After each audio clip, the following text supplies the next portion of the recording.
What's up, guys? We're here at AMC Town Square. We're chasing cinema. Mr. James, shoot.com, and we got Denzel and How to Get Away with Murder, Viola Suicide Davis. Squads, Viola Davis, Fences. Yes, a movie that has had a lot of anticipation going in, and this review, as you're untying the bow, is our gift to you on Christmas Day. You're a kind man. I know. You know, I like to think of the million of our fans, and for all that they do for us in supporting us. So I like to give back, you know. I love it. Fences is a Broadway show. Denzel Washington and Viola Davis did really well. Won a Tony. And they were just like, let's just move it over here and film it. And get an Oscar. And Denzel Washington behind it too. So I'm interested in seeing how he could helm this project. I love me Viola Davis, and I think I've said it before that usually when Viola Davis, at least in a drama, when she is in a drama, she makes me cry. She just knows how to reach in my heart and grab it and squeeze it and make me feel all sorts of emotions. She didn't that way in Suicide Squad, but I did cry because, of course, she was subjected to Suicide Squad. But, you know, that's a whole other story. What are you expecting out of Fences tonight? I love the ending of the trailer. They say something like, Fences. They say, Fences, some people build them to keep people out, and some people build them to keep people in. Yeah! When I heard that, I said, I could use that in the trading. Yeah, see, the only thing I can think of from the trailer, literally everything just blocks out. I just see Viola Davis, and I was standing there with you. Ooh, just get you. So I'm really excited for this movie. A big Oscar talk movie. Denzel, Viola Davis, picture and all the fun stuff. So let's go and see if we want to stay in the fence or go out. Go out. All right, so Chasing, you just got out of Fences. Is this a movie that I should be watching? Absolutely. I don't see why anyone wouldn't want to watch Fences because, I do want to say this. Heavy dialogue, a lot of talking, not much action. I mean, we're pretty much in, like, you have to imagine this is one set of stage, so there's not many sets that they have. We literally probably have about 4 sets in total, maybe 5. Most of it all takes place in the backyard of a house, and actually kind of like old school. I don't know where in the world you are, but in some neighborhoods, like in Buffalo, you could live in a house and there's a house in the back and the front of the house. So you'd actually have to go around the side of the house to live in the back, and that's where they live. So technically it's a backyard, but it's their front porch. And there's a lot of dialogue. I mean, monologue and paragraph after paragraph. So if you're not, if that's not something that would appeal to you, then this probably isn't your thing. But if you're willing, I mean, this is one of the most rewarding experiences of the year, easily in my top 10, most likely my top 5 of the year, because of how moving the performances was. I think first things first, this is one of the most well-written movies of the year. Every single word of dialogue, though at times feels a bit preachy, everything was written with a purpose.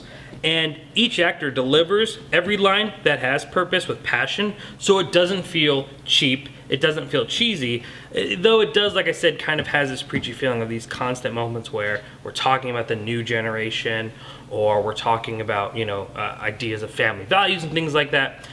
I think that just the fact that every word is written so passionately and has such meaning that it is just a very, it's a movie that celebrates language, just the words that people could talk about and how much you could do with just dialogue.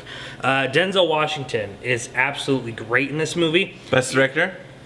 I don't think he'll win Best Director. In my opinion, I think it is directed well, I think that you look at something like Damien Chazelle for La La Land, which I can't review just yet, but I mean, he tackled the musical and had a lot more to kind of, you know, to attack. I think though Denzel was actually very impressively did a very impressive job here, and I also think yes, and what about actor? And as an actor, I would say that Oscar? he is.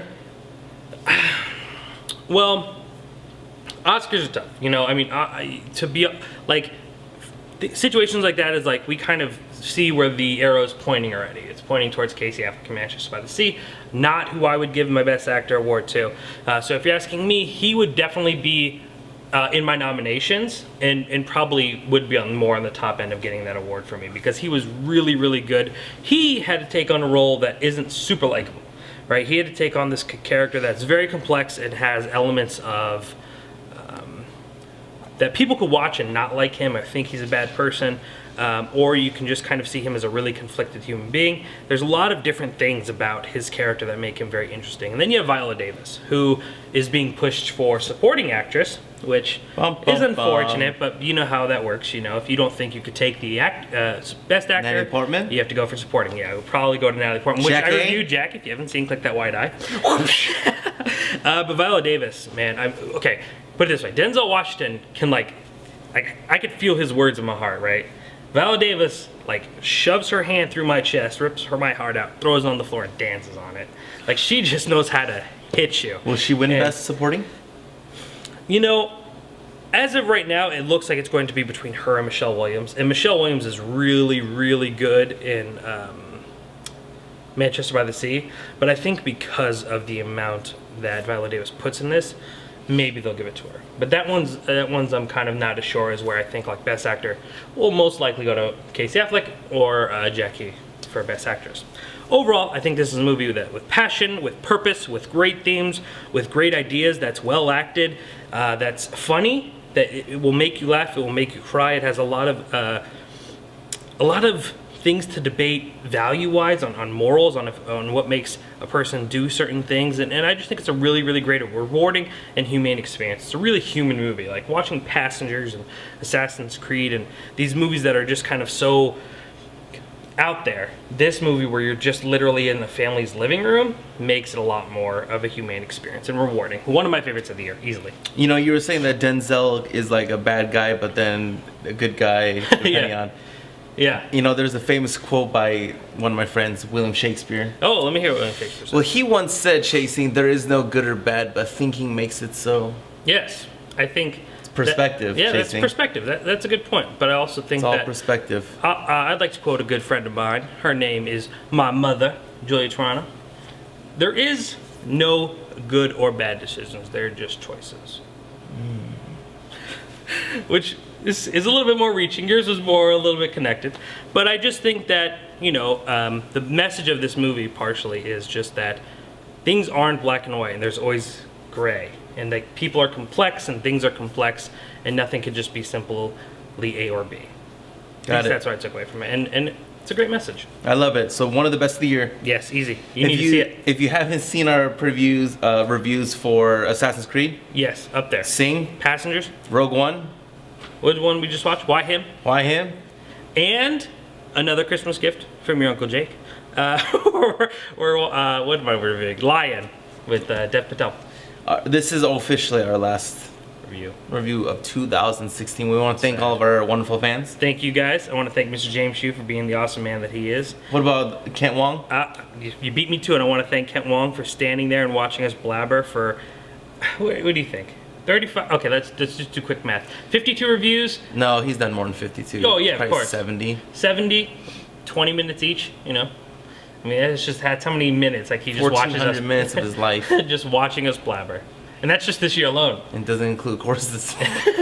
And wait till next year, because there's going to be a lot more movies, a lot more Episode reviews. 8? Episode 8. Ugh. Wonder Woman. Ugh. Justice League. Ugh. Infinity War. Power Rangers. Infinity War. Big Boss, the new baby John Wick movie. 2. Despicable Me 3. Monster Trucks, which I'm really excited for. All right.